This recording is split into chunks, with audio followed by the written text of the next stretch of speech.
என்னோட 9 best videos. அது ஏன் நான் 9 வீடியோஸ்ன்னு சொன்னேன்னு தெரியல. ஏன்னா, நான் போட்டதே 9 வீடியோஸ் தான். ஓகே, வாட்டெவர் பார்த்து என்ஜாய் பண்ணுங்க. நல்ல நல்ல வந்து கமெண்ட்ரி குடுத்து போறேன். மைன்கிராஃப்ட்டோட ரேரஸ்ட் ஸ்டோர் என்னன்னு இந்த வீடியோ பார்த்தா தெரிஞ்சுப்பீங்க. டைமண்ட் நெறைய பேருக்கு ரேரா தெரியும். ஆனா, அதுதாங்க இல்ல. அப்ப ரேரஸ்ட் ஸ்டோர் என்னன்னு தெரிஞ்சுப்போமா? நான் சொல்ல போற ஓர் எனக்கு பின்னாடி இருக்க இடத்துல மட்டும் தான் ஸ்பான் ஆகும். அப்புறம் அது எமரல்ட். நான் சொல்றது சாதா எமரல்ட்ஸ் இல்ல. Deepslate emerald. அப்ப டீப் ஸ்லேட் எமரல்ட்ஸ் தான் the rarest store in Minecraft. Night vision particles கூட ரிமூவ் பண்ண மாட்டேன் ஃபர்ஸ்ட் வீடியோன்றனால. Anyways next video playing. எப்படி நிறைய டைமண்ட்ஸ் கிடைக்குது வாங்க பார்க்கலாம். கேவ்ஸ்ல மைன் பண்றது ரொம்ப ரொம்ப நல்ல ஐடியா தான். அட இங்க கொஞ்சம் அப்புறம் இங்க கொஞ்சம். நெக்ஸ்ட் இப்படி ஸ்ட்ரிப் மைன் பண்றது. ஸ்ட்ரிப் மைன் பண்றீங்கன்னா வால் 58ல மைன் பண்ணுங்க. அதான் கரெக்டா இருக்கும். டைமண்ட்ஸ் கீழே போக போக தான் நிறைய ஸ்பான் ஆகுன்றதுனால இந்த மாதிரி நீங்க லோவா மைன் பண்றது உங்களுக்கு நிறைய கிடைக்கும். ஆனா சில பேருக்கு இது ரொம்ப ரொம்ப ரொம்ப பொறுமையா தெரியும். அப்படிப்பட்ட ஆளா இருந்தீங்கன்னா இந்த நெக்ஸ்ட் வழி தான் உங்களுக்கு ரொம்ப ரொம்ப பெர்ஃபெக்டான இதுவா இருக்கும். ஏன்னா நீங்க டைமண்ட்ஸ் மாதிரி ஓர்ஸை மைன் பண்ணும்போது நீங்க இந்த மாதிரி பிளாக்ஸ் வச்சு மேல போகணும்னு கூட தேவையில்லை. ஏன்னா நீங்க கிரியேட்டிவ் மூட் மாதிரி பறக்கலாம். அது இந்த மாதிரி அண்டர் வாட்டர் கேவ்ஸ்ல மைன் பண்றது. ஏன்னா இந்த மாதிரி நீங்க டீப்பான அண்டர் வாட்டர் கேவ்ஸை கண்டுபிடிச்சிட்டீங்கனாலே உங்களுக்கு ஜாக் பாட் தான் போங்க. நார்மலான கேவ்ஸை விட இங்க அண்டர் வாட்டர் கேவ்ஸ்ல எப்படி இவ்வளவு டைமண்ட்ஸ் இருக்கு தெரியுமா? டைமண்ட்ஸ் கேவ்ல ஸ்பான் ஆகும்போது அது பக்கத்துல ஏர் இருக்கனால அது மேல இன்னொரு லேயர் ஃபார்ம் ஆக கூட சான்ஸ் இருக்கு. நெக்ஸ்ட் டைம் இந்த மாதிரி அண்டர் வாட்டர் கேவ்ஸ் ஃபைண்ட் பண்ணும்போது கண்டிப்பா அதை எக்ஸ்ப்ளோர் பண்ண மறந்துறாங்க. யப்பா 2வது வீடியோ ஏகப்பட்ட விஷயத்தை கவர் பண்ணிட்டேன். Next video playing. ட்ரைடன்ட்டோட சீக்ரெட்டான யூஸை இந்த வீடியோ பார்த்து தெரிஞ்சுக்கோங்க. இதுக்கு முதல்ல ஒரு நார்மலான ட்ரைடன்ட் எடுத்துக்கோங்க. அதுக்கு முன்னாடி ஒரு எலைட்ராவையும் எடுத்து போட்டுக்கோங்க.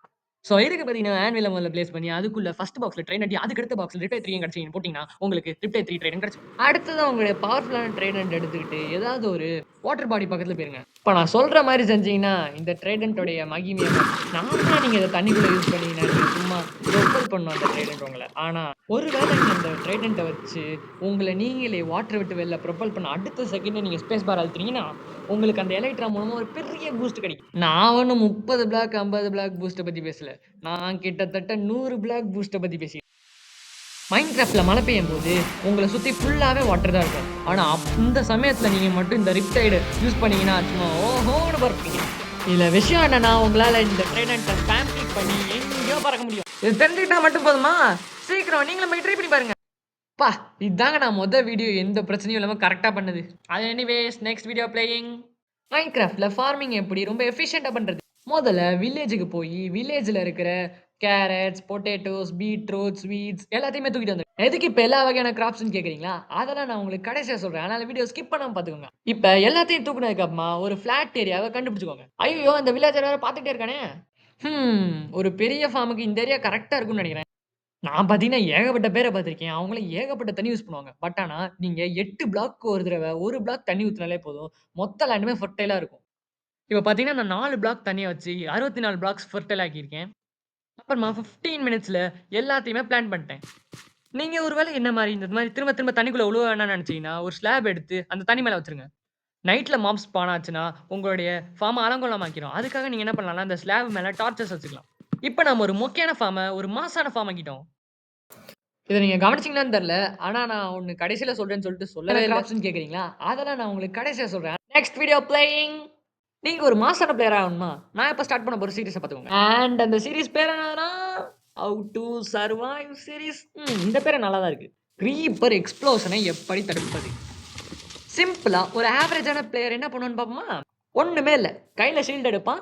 கிரீப்பர் வரும்போது ரைட் கிளிக் அழுத்துவான். இப்போ ஒரு ப்ரோ பிளேயர் என்ன பண்ணுவான்னு பாப்போமா? அதுக்கு முன்னாடி ஒரு ஸ்மால் மெக்கானிக்க கத்துக்கணும். ஸோ எப்பயுமே கிரீப்பர் எக்ஸ்ப்ளோஷன் ஃபர்ஸ்ட் உங்க கால் கிட்ட தான் வரும். அதனால அது தடுப்பது ரொம்ப ரொம்ப ஈஸி. ஜஸ்ட் ஒரு பிளாக்க உங்க கால் கிட்ட வச்சீங்கனாலே போதும். அதனால ஒரு கிரீப்பர் வெடிக்கும்போது நீங்க உங்க கால் கடியில ஒரு பிளாக் வச்சீங்கனாலே நீங்க எந்த டேமேஜுமே எடுக்க மாட்டீங்க. இதுக்காக தான் பெரியவங்க எப்பயுமே உங்க ஹாட் பார்ல பிளாக்ஸ் வச்சுக்கோங்கன்னு சொல்றாங்க. இந்த மாதிரி நிறைய ஃபேக்ட்ஸ் தெரிஞ்சுக்க லைக் பண்ணி சப்ஸ்கிரைப் பண்ணிக்கோங்க. No comments simply great. Okay next video playing. Water பக்கெட்டை வச்சு ஃபால் டேமேஜ் தடுக்கலாம். எப்படின்னு இந்த வீடியோ பார்த்து தெரிஞ்சுக்கோங்க. ஃபர்ஸ்ட் நாம அதை கத்துக்கணும். எப்படி தெரியுமா? முதல்ல ஒரு சூப்பர் ஃபிளாட் வேர்ல்டு கிரியேட் பண்ணிட்டு அப்படியே நான் சொல்ற மாதிரி செய்யுங்க. ஃபர்ஸ்ட் ஒரு 40-50 பிளாக்ஸ் மேல போங்க. அடுத்தது நீங்க நிக்கிற அளவுக்கு ஒரு நல்ல பிளாட்ஃபார்ம் அந்த இடத்துல செய்யுங்க. அப்புறம் slash game rule keep inventory true அப்படின்னு சொல்லிட்டு சாட் பார்ல அடிங்க. இனிமேல் நீங்க செத்தாலும் உங்க இன்வென்டரியில இருக்கிற பொருட்கள் அப்படி உங்ககிட்டயே தான் இருக்கும். அடுத்த நீங்க கட்டின பிளாட்ஃபார்ம் மேல ஒரு பெட்டை வச்சு அது மேல ரீஸ்பான் பாயிண்ட்டை செட் பண்ணிருங்க. அடுத்ததா F3 அழுத்தி உங்களுடைய அந்த இடத்துல XYZ அப்படின்ற அந்த 3 நம்பரையும் நோட் பண்ணி வச்சுக்கோங்க.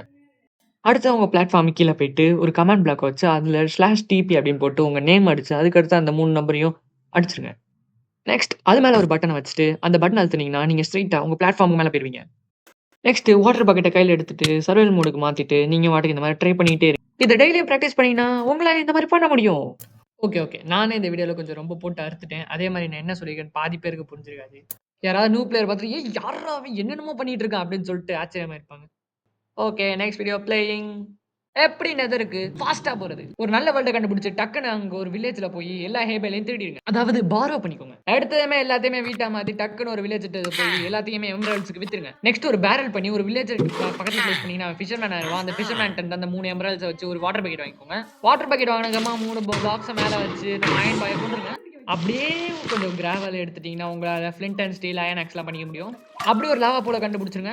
4 பிளாக் ஸ்ட்ரெயிட்டா இருக்க ஏதோ ஒரு சைடு போய் நடுவுல ஒரு பிளாக் வச்சு, அது பக்கத்துல வாட்டர் பிளேஸ் பண்ணிக்கோங்க. அடுத்து அது பக்கத்துல இருக்க பிளாக்க உடைச்சிட்டீங்கன்னா அப்சிடியன் ஆயிரும். அதே மாரி அது கீழ இருக்கிற பிளாக்கும் நம்மளுக்கு லாவா இல்லன்னா அப்சிடியன் அல்ல. அதனால அதையும் உடைச்சு நான் நல்லா வச்சுடுறேன். இந்த 3 பிளாக் மேல போய் அதுல மட்டும் தண்ணிய ஊத்தி விட்டீங்கன்னா, அது பாட்டுக்கு அப்படியே கீழ வரும். அதுல நீங்க அப்படியே பொறுமையா லாவாவ எடுத்து வச்சீங்கன்னா, அது பாட்டுக்கு அப்சிடியன் மாறிட்டே இருக்கும். அப்படியே பண்ணிட்டு இருந்தீங்கன்னா, உங்க போர்ட்டல் உங்களுக்கு கிடைச்சிரும். வை வை வை வை. இப்ப நம்ம எல்லாத்தையுமே பிளேஸ் பண்ணியாச்சு. இப்ப நம்ம ஒரு டைமண்ட் பிகேக்ஸ் எல்லாமே ஒரு நெதர் போர்ட்டல் பண்ணிட்டு, இப்ப அத லைட் பண்ணிட்டா அவ்வளவுதான் வந்துரும். இந்த மாரி நெறைய ஃபேக்ட்ஸ் தெரிஞ்சுக்க சப்ஸ்கிரைப் பண்ணிக்கோங்க. பாய் பாய். அப்பா முள்ளடா சாமி நான் கண்டிப்பா ஒரு பெரிய வீடியோவே பண்ணணும் இந்த டாபிக்கு. பேசியே கழிச்சு போயிட்டேன். அப்பா டாப் லெவல் ஸ்பீட் ரன்னர். எப்படி இவ்ளோ பெரிய விஷயத்த ஒரு சின்ன ஷார்ட்ஸ்லயே முடிச்சிட்டேன் பாத்தீங்களா? Okay next video playing. நீங்க என்னைக்காச்சும் ஒரு ஷிப்ரெக்க கண்டுபிடிச்சு, அதுல பெரிய ட்ரெஷர் மேப்ப கண்டுபிடிச்சிருக்கீங்களா? அந்த மேப் காட்டுற இடத்துக்கு போயி, தோண்டி தோண்டி பார்த்து உங்களுக்கு ட்ரெஷர் கிடைக்கலையா? டேய் இந்த இடத்துல ட்ரெஷரே கிடையாதுடா! அப்படின்னு சொல்லிட்டு அந்த மேப்பயே தூக்கி போட்டுருக்கீங்களா? கொஞ்சம் அவசரப்பட்டுட்டீங்களே! F3ல பார்த்தீங்கன்னா, அந்த மாரி உங்களுக்கு 3 நம்பர் தெரியும். அந்த 3 நம்பர்ல லெஃப்ட் நம்பரோ, ரைட் நம்பரோ 9ஆ இருந்துச்சுன்னா, அந்த இடத்துல தான் கண்டிப்பா புதையல் இருக்கும். எப்படி? மாஸா? இப்படிதான் ரொம்ப ரொம்ப சிம்பிளா வெறும் 2டே நம்பர வச்சு புதையல கண்டுபிடிச்சிடலாம். பட் ஆனா சம்டைம்ஸ் உங்களுக்கு புதையல் கிடைக்காம கூட போலாம். ஏன் தெரியுமா? நீங்க எல்லா 9/9லயும் உங்களுக்கு வந்து ட்ரெஷர் இருக்குன்னு நினைக்கக்கூடாது. எந்த கிராஸ் இருக்கிற இடத்துல மட்டும் தான் 9/9ல ட்ரெஷர் இருக்கும். அப்பா! ரொம்ப பெரிய பெரிய கன்டென்ட்டா எடுத்து இப்ப தான் கொஞ்சம் சின்ன கன்டென்ட்க்கே இறங்கியிருக்கேன். ஆனா இதே ரொம்ப யூஸ்ஃபுல்லானது தான். ஆக்ஸா? ஸ்வாடா? எது பெஸ்ட்டு? உங்களுக்கு ஆக்ஸ் யூஸ் பண்றதா? இல்ல ஸ்வாட் யூஸ் பண்றதா? அப்படின்னு கன்ஃப்யூஷனா இருந்துச்சுன்னா, கண்டிப்பா இந்த வீடியோவ மறக்காம பார்த்துருங்க. இத செக் பண்றதுக்கு நம்ம அயன் பாய தவிர வேற யாரும் நல்ல ஆள் இருக்கா? ஓகே ஃபர்ஸ்ட் ஆக்ஸ் வச்சு அடிச்சு பார்ப்போம். நமக்கு கிட்டத்தட்ட 42 ஹிட்ஸ் அடிச்சுச்சு. என்னது அயன் ஆக்ஸுக்கு 40யா? ரொம்ப அதிகமா இருக்கே அப்படின்னு நீங்க நினைப்பீங்க. ஆனா அயன் ஸ்வாடுக்கும் அதே 42 தான் அடிச்சுச்சு. இதுல கொடுமையா இருக்கு அப்படின்னு சொல்லிட்டு அட்டாக் டேமேஜ் எவ்வளவு இருக்குன்னு பார்ப்போம். அயன் ஸ்வாடுக்கு 6, வுட்டன் ஆக்ஸுக்கு 7. ஆச்சரியமா இருக்கா? இன்னும் நிறைய ஆச்சரியமான விஷயங்கள பார்ப்பீங்க. நெதரைட் ஸ்வாடுக்கே 8 தான். ஸ்டோன் ஆக்ஸுக்கு 9. ஆனா அயன் ஆக்ஸுக்கும் அதே 9 தான். நெதரைட் ஸ்வாடுக்கு 10 தாங்க 10 தான். அப்புறம் எப்படி 2த்துக்குமே 42 ஹிட்ஸ் எடுத்துச்சு? வுட்டன் ஆக்ஸ் வச்சு 5 அடி அடிக்கணும் ஒரு பிக்க. ஆனா ப்ரோ பிளேயரா குதிச்சு அடிச்சீங்கன்னா ஒரே செத்துரும். கிரிட்டிக்கல் ஹிட் தான் ஆக்ஸோடைய மகிமையே. பட் ஆனா ஸ்வாடுக்கு வந்து அட்டாக் ஸ்பீட் 1.6. பட் ஆனா ஆக்ஸுக்கு 0.9. டிஸ்க்ளைமர் நான் சொல்றேன் இங்க இருக்க நெறைய டிப்ஸ் வந்து பெட்ராக்ல ஒர்க் ஆவாது பேசிக்கலி. அதனால பெட்ராக் பிளேயர்ஸ் தயவு செஞ்சு மண்டைய போட்டு குழப்பிக்காதீங்க. இது நான் போட்ட எல்லா ஷார்ட்ஸோட ஒரு ஸ்மால் கொலாஜ் தான். அதே மாரி இந்த மாரி நெறைய ஃபேக்ட்ஸ் அண்ட் டிப்ஸ் தெரிஞ்சுக்க சப்ஸ்கிரைப் பண்ணிக்கோங்க.